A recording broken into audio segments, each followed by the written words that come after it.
Hello everyone, welcome to Rosary work. இப்போ நம்ம basic chain stitch தான் பார்க்க போகிறோம். சரி த்ரெட் அண்ட் சில்க் த்ரெட் ரெண்டுத்தில் எப்படி யூஸ் பண்ணலாம் அப்படின்னு பார்க்க போகிறோம்.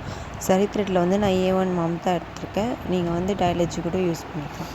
ஃபஸ்ட் நம்ம நாட் போட்டுட்டு சரி த்ரெட்டை ஃப்ரேமுக்கு கீழே வச்சிடலாம்.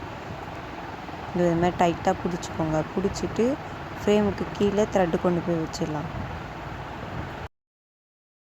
இப்போ ஒரு ஸ்ட்ரெயிட் லைன் போட்டுக்கலாம். ஏன்னா அப்போ தான் நம்ம போடுற ஸ்டிச் வந்து ஸ்ட்ரெயிட்டாக வரும். ப்ராக்டிஸ் பண்ணும்போதே நம்ம ஸ்ட்ரெயிட்டாக பண்ணால் தான் கரெக்டாக வரும். நீடில் வந்து நான் துளி பிராண்ட் தான் யூஸ் பண்ணுறேன். ஏன்னா பிகினர்ஸ்க்கு அதுதான் ஃப்ரெண்ட்லியாக இருக்கும், கொஞ்சம் ஈஸியாகவும் இருக்கும் லேர்ன் பண்ணுறதுக்கு. அதனால தான் ஃப்ரேமுக்கு கீழே நம்ம இந்த த்ரெட்டு இப்படி பிடிச்சிட்டு நல்லா டைட்டாக பிடிச்சிட்ருக்கோம். பிடிச்சிட்ருக்கும்போது அந்த துடிப்பு அப்படின்ற நேம் இருக்கிற சைடில் வந்து லைட்டாக இழுத்தோன்னா அது மேலே வந்துடும். அப்போ நம்ம லூஸ் விட்டு நம்ம டைட் பண்ணி பிடிச்சிக்கலாம். இப்போ நான் பண்ணுறேன் இல்லைங்களா, இந்த மாதிரி தான் இருக்கும்.